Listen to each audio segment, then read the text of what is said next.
Comenzamos un viaje hacia la imaginación, los sentidos, el descubrimiento, el asombro, hacia el arte, el destino, Ítaca. Que te dicen y que te llevaron a hacer este libro? Bueno, a quien tenga interés en la obra de mi padre o quien sea su lector, quizá encuentre aquí cosas que no sabía de él y que le puede arrancar una sonrisa, ¿no? Son 14 fotografías de muchas que sacó Agustín. En la primera parte de la conversación con Laura Emilia Pacheco pudo usted conocer su trabajo como traductora y como editora. En esta segunda parte conversaremos sobre una de las grandes influencias, no solo para Laura Emilia, sino para la literatura mexicana, que fue su padre, José Emilio Pacheco, y hablaremos profundamente sobre este libro de Laura Emilia, narrado por un gato, una de las mascotas favoritas de José Emilio Pacheco, y este libro se titula nada más y nada menos que José Emilio Pacheco, A mares llueve sobre el mar.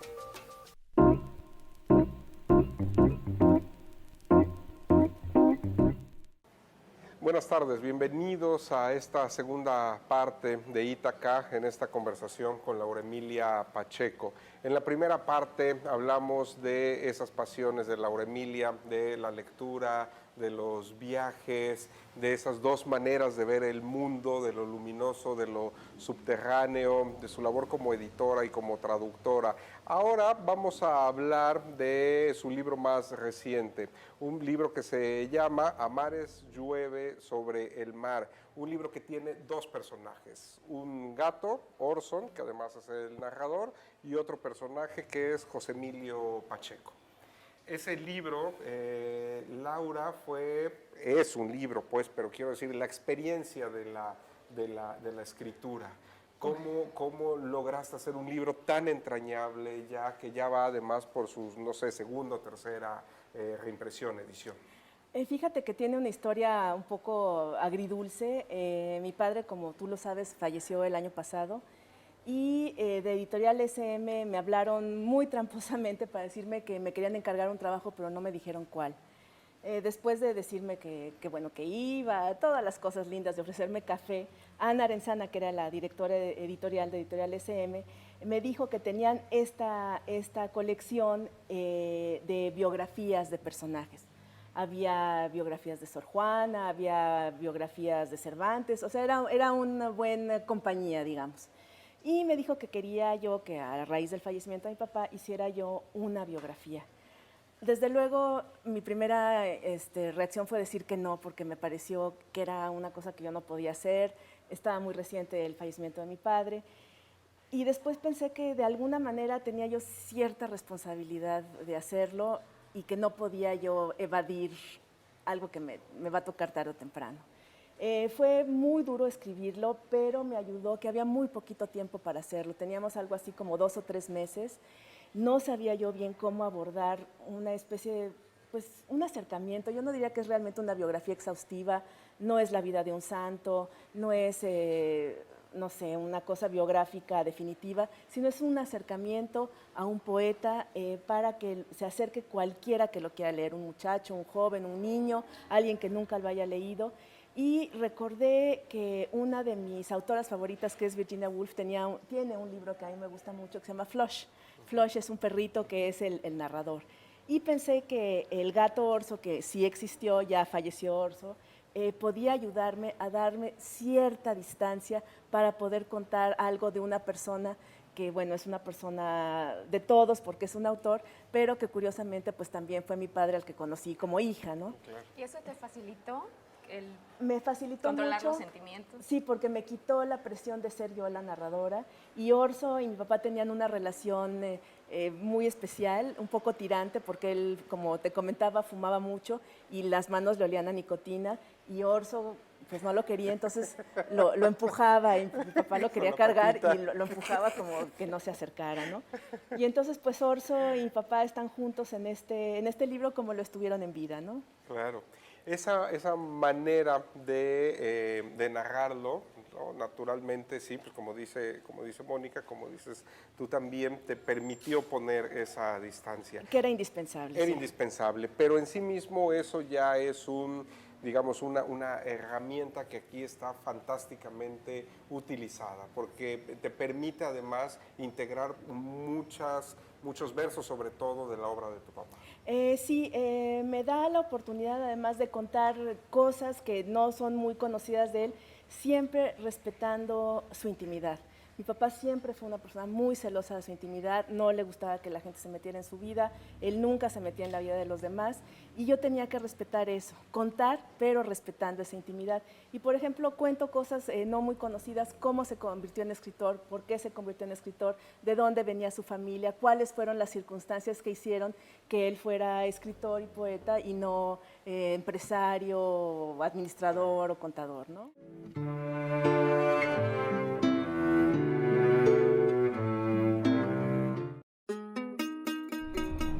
La fotografía puede ser interpretada como una obra de arte con frecuencia. Al mismo tiempo, resulta un importante instrumento de comunicación, imprescindible en la documentación social. Para Wendy Cao, documentar el quehacer musical del son jarocho y la laudería es su tesoro.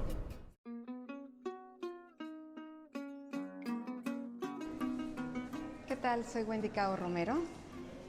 Soy originaria del puerto de Veracruz y estoy afortunadamente metida en el son jarocho, ya cumpliendo casi 30 años. Entonces, uno de los principales objetivos que tuve desde que conocí este mundo del son jarocho campesino fue entrar a las comunidades que me lo permitieran, conocer a esos viejos que a mí me llamaba mucho la atención, conocer la comunidad, pero grabarles, pero con mucho respeto.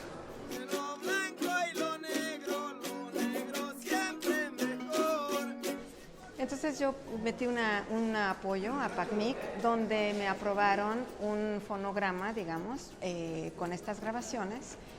Y bueno, en esa época, estamos hablando de 1992, no había todavía disco compacto. Salió una audiocassette con grabaciones de campo a músicos que tenían la mayoría más de 60 años y que estaban en varias regiones. A mí siempre me ha interesado hacer proyectos que le enseñen o que yo pueda transmitirle a la gente lo que yo estoy viendo, lo que yo estoy viviendo en la medida de lo posible. Es por eso que invito a Agustín Estrada, fotógrafo de la Ciudad de México, para que pueda registrar todo esto que a mí me dejó encantada, y a Guillermo Pous, ingeniero de sonido, para hacer estas grabaciones y para hacer este proyecto. Nos adentramos en las comunidades y logramos ese cassette, y nos quedamos con parte de este material que ahora está en la Casa de Cultura.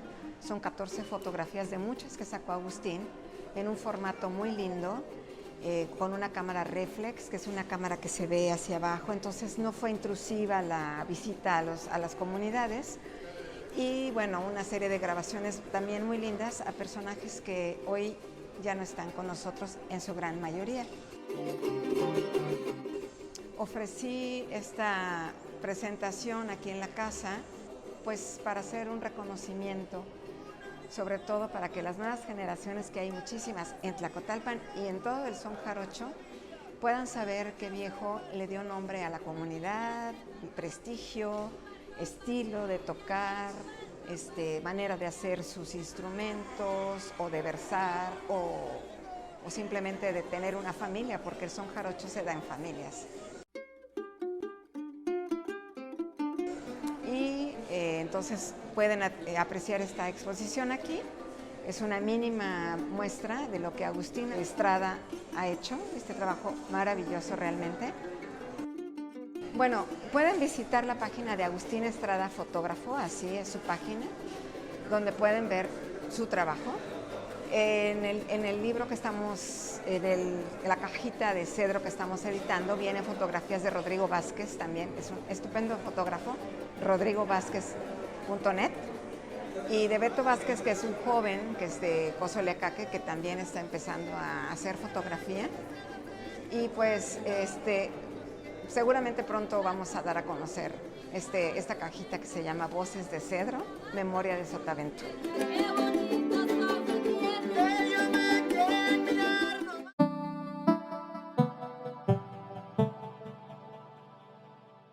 Laura, y en el proceso de hacer este libro, ¿descubriste algunas cosas que no sabías de tu padre?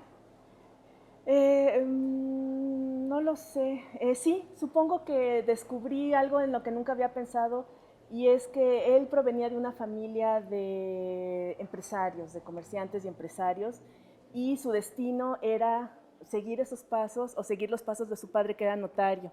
Era un notario muy conocido que tenía su oficina en 5 de Mayo, en la calle de Madero, casi en el Zócalo. Y me imagino que para un joven de 16 o 17 años o 18 años que empezó a estudiar leyes en la UNAM, porque era su destino, llegar con su familia y decirles que él renunciaba a todos los beneficios de esa vida porque lo que quería hacer era escribir, siendo un muchacho desconocido completamente, ha de haber sido una lucha nada sencilla, y yo nunca lo había pensado, y ahora le reconozco que renunció a una serie de comodidades y a una vida prácticamente trazada por tomar un camino completamente desconocido en el que nadie sabía qué iba a pasar, ¿no? Claro. Vamos, sé que esto puede parecer una perogrullada y parecer muy difícil, pero a poner un poco de distancia, digamos, en tu relación hija, padre, padre, hija, la importancia de José Emilio Pacheco como traductor, como escritor, las batallas en el desierto, el reposo del fuego, la sangre de Medusa, el principio del placer, morirás lejos. Hablar un poco de ese José Emilio, que es tan entrañable, el autor que a muchos nos transformó y nos decidió que ese era nuestro camino. Mira, yo no puedo contestar esa pregunta, yo no soy una especialista en su obra, no soy una crítica literaria, pero lo que sí te puedo decir es que yo no sé cuál sea su importancia, pero veo el cariño con el que la gente se acercaba a él, y ahora que no está, veo el cariño con el que la gente me habla de él. Eso tiene que significar algo o tiene que valer algo, ¿no? En ese sentido, creo que tanto mi hermana, mi mamá y yo nos sentimos muy acompañadas en su ausencia por todo el cariño de sus lectores. Ahí se cumple mucho este dicho de que realmente el autor permanece en su obra, entonces.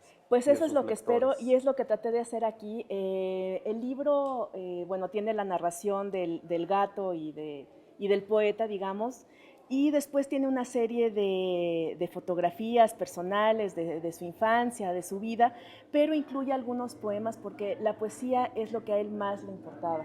Si bien creo que la obra que más popular es de mi padre es Las batallas en el desierto, para él lo más importante siempre fue la poesía, y la poesía fue su vida. Y yo incluí aquí algunos poemas que puede leer cualquier persona y que acercan al lector justamente a ese aspecto de la obra de mi padre, ¿no? Laura, la ilustración del libro es preciosa. ¿Cómo lograste empatar? Sabes que tuve muchísima suerte. En la editorial me presentaron a un tal Mario Rosales, que yo no conocía en ese momento, un muchacho que llegó. No nos conocíamos, nunca habíamos trabajado juntos. Le platiqué a Mario la historia, le enseñé algunas fotografías, y Mario hizo un trabajo realmente espléndido. Esta imagen es creo que muy hermosa, del tigre con letras, y creo que captó perfectamente bien el ambiente. Sé que mi padre no es fácil para reproducirlo en dibujo.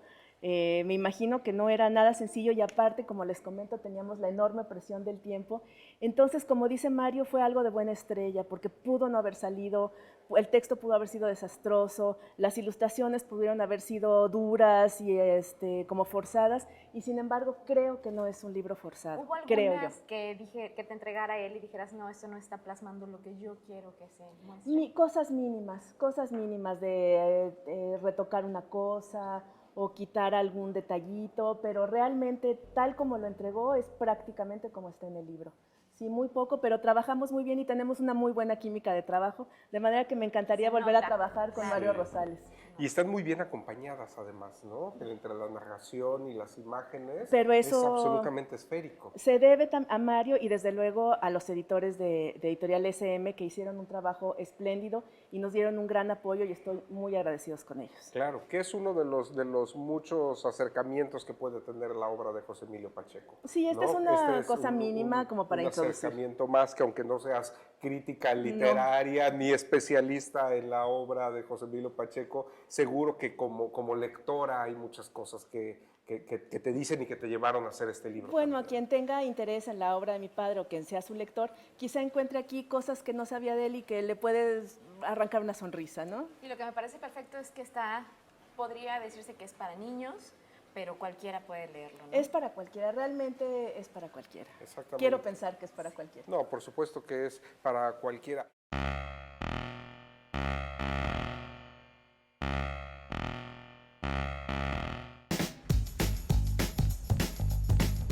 Con más de 60 países visitados, 11 discos producidos y una casa disquera propia, la trayectoria de los Amigos Invisibles nos habla del empeño y la constancia que han hecho que la carrera de esta banda no tenga freno.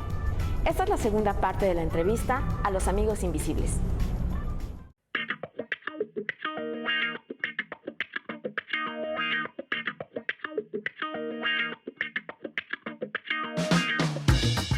Digamos que todo arrancó como con 6 chicos que perseguían una misma meta, ¿no? Y ahí es donde arrancó, creo que como que la magia, haber coincidido en 6 personas que querían lo mismo, pero quizás igual perdidos en un camino que estaba por definirse, ¿no? Pero ese corazón empezó a latir con una suerte ahí que cayó de 6 personas que querían lo mismo y luego, pues, con esa constancia, yendo a ensayos, componiendo, pues empezó a gestarse un poco la forma de lo que decía Julio al principio, que era lo que perseguíamos, que era hacer una música un poco diferente a lo que estaba pasando en Caracas, era más funk, más baile, sin que fuera el baile salsa, merengue, conocido también eso en los 90, era más como el otro lado del baile también, ¿no?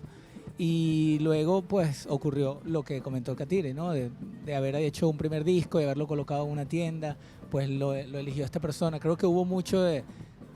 Quizás tenía que pasar, pues, porque era como que, bueno, pasó, hubo varios factores ahí como de suerte. Tenía que pasar y luego se convirtió en mucha constancia y mucho trabajo. Levantarse muy temprano para ir a los aeropuertos, para viajar, acostarse muy tarde después de haber trabajado. Pero, bueno, es lo que tenemos haciendo desde hace más de 20 años. Ya es un estilo de vida. Se goza y se sufre a la vez. Pero... sí, mucha gente cree que la vida del músico es como de limusina, ¿no? Y andar así esperando. Y para nada, hay que estar encima de tu compañía, porque al final es una compañía, somos socios, somos amigos y somos socios también, y tenemos que estar todos los días, nos reunimos, hablamos qué vamos a hacer, cuál es el próximo paso, para dónde vamos, esto no, esto sí. O sea, es un trabajo diario, pues, constante. Y así no toquemos a diario, pues hay que estar a diario, pues, haciendo algo por la banda, por tu compañía.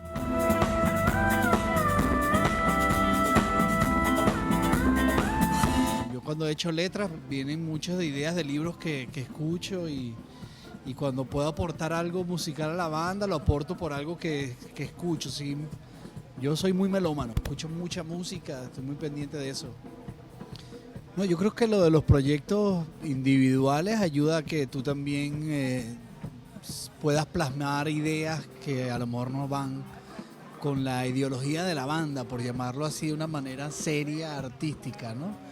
En lo personal yo lo veo como un hobby que voy tirando ideas musicales por otro lado, porque hoy en día pues la música es tan amplia, el espectro musical es tan amplio que encerrarse en un solo estilo, pues yo creo que para el músico no es bueno, ¿no? Entonces como que cada quien expresa por ahí sus otras ideas, no solamente lo musical. Mauricio tiene una marca de ropa, entonces también ese lado artístico creativo lo lleva a la marca de ropa. DJ Cash es el que cobra en cash, DJ. Y Mamel es piloto, por ejemplo, de avión y como que a lo mejor no tiene nada que ver, pero igual como que uno con la música vuela la mente y Mamel vuela en el aire. No, yo creo que, oye, todo lo que hagan, háganlo con cariño, pasión y que lo pasen bien cuando lo estén haciendo, ¿no? Cuando estén haciendo algo que de verdad les está matando la vida y les está ahogando el corazón, cambien eso y hagan otra cosa, ¿no? No importa por el dinero, no se preocupen que dinero no hay, sino pura alegría.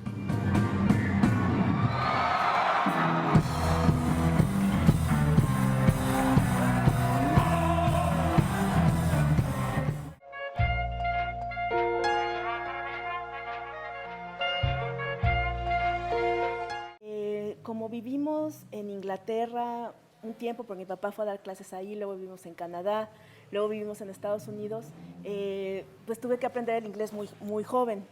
Y mis primeras formas de escritura, mis primeras cosas siempre fueron en inglés, porque yo quería tener un poco como el gato, una distancia con el español. Pero bueno, pues vivo aquí y tengo que escribir en español. Y bueno, lo intento, lo disfruto mucho y lo sufro mucho. Yo escribo muy lentamente, doy muchas vueltas, tengo muchos rituales para eso de la escritura. Cuéntanos uno. Tengo que hacerme, yo creo que 35 tazas de té, aunque no me las tome, pero el chiste del té no es tomármelo, sino darle vueltas con una cucharita. ¿Por qué? No sé, pero si no hago eso y no leo el periódico, no puedo. No puedes avanzar en tu escritura. No puedo. ¿Tienes muchas más? Muchas más, pero la dejamos para otras emisiones. Dejémoslo con una, exacto. Exacto. Pues hemos tenido 2 programas con Laura Emilia Pacheco en Ítaca, programas que espero ustedes hayan disfrutado tanto como nosotros. A mares llueve sobre el mar, El último mundo, las traducciones que ha hecho de las que ya hablamos, espero le den una idea de la gran labor de Laura Emilia Pacheco. Siempre terminamos con Moni. Laura, antes de hacer la última pregunta, a mí me gustaría saber una cosa más que tiene que ver, retomando de tu libro. ¿Cuál es tu Magdalena de Proust? Probablemente el aroma de la casa de mi abuela. Es el olor que recuerdo de esa casa que está aquí brevemente retratado por Mario, que lo hizo muy bien. Era una casa que tenía unos mosaicos blancos y negros con muchas plantas y siempre estaba olorosa como a nardos. Y eso para mí ya me abre todo un mundo y mucho de lo que yo escribo es de mi infancia. Yo creo que siempre abrevamos de la infancia y nos marca desgraciadamente o afortunadamente para siempre, ¿no? Claro. Y bueno, ahora sí la pregunta. ¿Otra? Sí. La última ya. La última pregunta es, Laura, ¿cuál es tu Ítaca? ¿Hacia dónde vas? ¿Quién te espera? Si yo supiera. Por lo pronto me espera mi esposo en casa, me esperan mis 2 gatos, Rita y Río, y me espera un montón de trabajo y un montón de libros. Muy bien. Perfecto. Muchas Pues gracias. muchísimas gracias, Laura Emilia. Al contrario. Mónica, nos vemos la próxima semana en una Ítaca más. Buenas noches. Muchas gracias.